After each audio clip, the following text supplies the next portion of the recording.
everyone, I'm Marnie Salas, and today I will be representing an overview of several important classical and modern art movements, as well as the major painting techniques, and I will discuss their key components, historical context, beliefs, and one artwork that best represent each movement. So, let's dive in.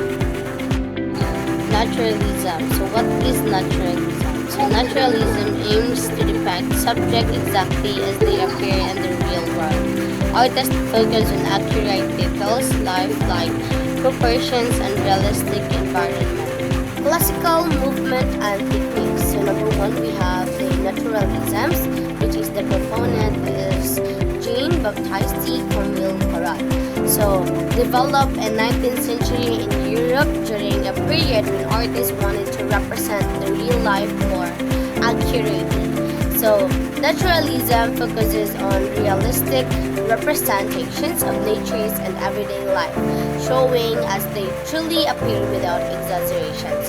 So, Corot, or the Vallée des Havres, shows naturalism because of its calm, realistic, and accurate observations of light and nature.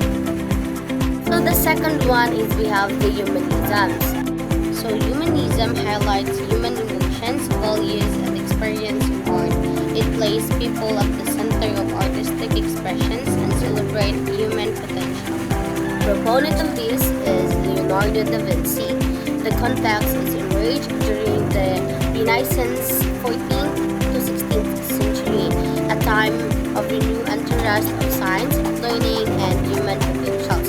So humanism placed humans at the centers. Art celebrated human beauty, emotions, and intellect. So Leonardo's, or the Vitruvian Man, reflects humanism through its study of a perfect human persons and the idea that humans are capable of a great knowledge. The fresco painting is done on wood plaster, allowing the colors to become part of the wall as it dries. This technique is commonly used for large murals and historical wall paintings. The third one is we have the fresco painting, component of Michelangelo. Popular during the Renaissance in Italy, frescoes were painted directly in wood plasters on walls and ceilings. So frescoes allowed artists to create large, long-lasting religious and cultural artwork. The creations of Adam on the Sistine Chapel ceiling shows the fresco technique through its bright colors and monumental scale. Tempera paintings uses pigments with egg yolks, creating a fast-drying and long-lasting paint. It produces smooth, matte colors often seen in early Renaissance art. The fourth one is we have the tempera painting, proponent of Sandro Botticelli, used widely in medieval and early Renaissance in Europe before oil paint became dominant. Tempera uses pigment mixed with egg, creating smooth, fast-drying matte surfaces. So Botticelli, or the Breath of Venus, shows the delicate lines and soft colors typical of tempera. Oil painting uses pigment mixed with oil, making the paint slow drying and easy to blend. This technique allows for rich colors, fine details, and realistic texture. The last one of classical movement and techniques, the fifth one, we have the oil painting, proponent of Jan van Eyck, developed during the Northern Renaissance and became the most popular medium later. Oil paint dries slowly, allowing blending, layering, and rich color. Van Eyck's, or the Arnolfini portrait, is famous for its detailed textures and glossy finish, showing the power of oil paint. Impressionists focus on capturing the effect of light and movement in a moment. Artists use quick brush strokes and bright color to show everyday scenes. Proceed to modern art movement. The sixth one, we have the Impressionisms, proponent of Claude Monet, emerged in France in the late 80s during industrializations. Capture light, color, and fleeting moment using gloss brushwork. Monets, or the Impression sunrise, gave us quick impressions of a scene using soft colors and visible brush strokes. Surrealism builds on Impressionism but adds more emotions and structures. Artists use bold colors and distinct forms to express personal feelings. The seventh one is we have the Post-Impressionism's proponent of Vincent van Gogh, late 18th as a creations against Impressionism's softness, more emotional, symbolic, and impressive using bold color and strong lines. Van Gogh's or the Starry Night shows swirling rhythm and emotional intensity typically of post-impressionism. Cubisms break objects into geometric shape and show multiple views at once. It challenges traditional perspective by rearranging forms in abstract ways. The eighth one, we have the Cubisms, proponent of Pablo Picasso, early 90s during a time of scientific discovery and change.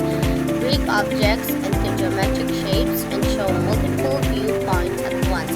Picasso's or the Lys de Meslis de Avignon shows fragmented forms and sharp angles and redefine how we see reality. Fauvisms use strong, bright, and unnatural color to create emotional impact.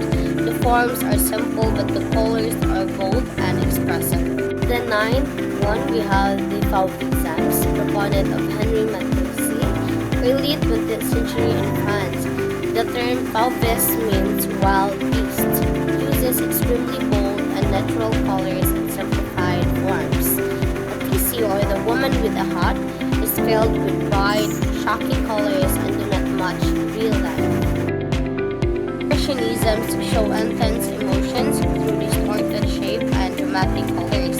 Artists use these techniques to communicate inner feelings rather than realistic scenes. So we have the Expressionisms by Edward Munch, early 90s in Germany during anxiety from war and industrializations, express deep emotions, fear, sadness, and anxiety through distorted forms. So Munch or the scheme shows emotional tensions through wavy lines and dramatic colors. The Daisan reject traditional rules and embrace randomness, humor, and absurdity. It was created as a reaction to war and questions what our truly means. Let's have the Dadaism, the proponent of Marcel Duchamp, started during World War I as a protest against war, logic, and traditional art, promotes absurdity, randomness, and anti-art ideas. So Duchamp's or the fountain assigned urinal challenges what art is supposed to be. Surrealism displays dreamlike, strange, and imaginative scene. It explores the unconscious mind and makes reality with fantasy. So let's have the Surrealisms by Salvador or the proponent of Salvador Dali, 1920s to 1930s, influenced by dreams and the subconscious mind. Surrealists use dreamlike imagery, strange combinations, and fantasy. Dali's or the persistence of memory shows melting clocks and a dreamlike landscape. Pop art uses images from popular culture like ads, comics, and celebrities. It transforms everyday objects into bold, colorful artwork. So the last one is we have the pop art, proponent by Andy Warhol, 1950s to 1960s in America and Britain, inspired by mass media and consumer culture. Use commercial images, celebrities, bright colors, and reputations. Warhol's or the Marilyn speech turns into a celebrity photo in a colorful, repetitive artwork. Reflections, so the art movement that resonates with the most is the Surrealisms. I'm drawn to it because it goes beyond reality and explores the deeper parts of the mind, dreams, emotions, and imaginations. So Surrealisms remind me that art is not only about what we see, but also what we feel and imagine. It encouraged me to think critically, look at things differently, and express ideas that words cannot fully explain. This movement inspires me to be more open, curious and imaginative both in art and in life. Thank you for watching my presentations. I hope this gives you a clear understanding of how different art movements shape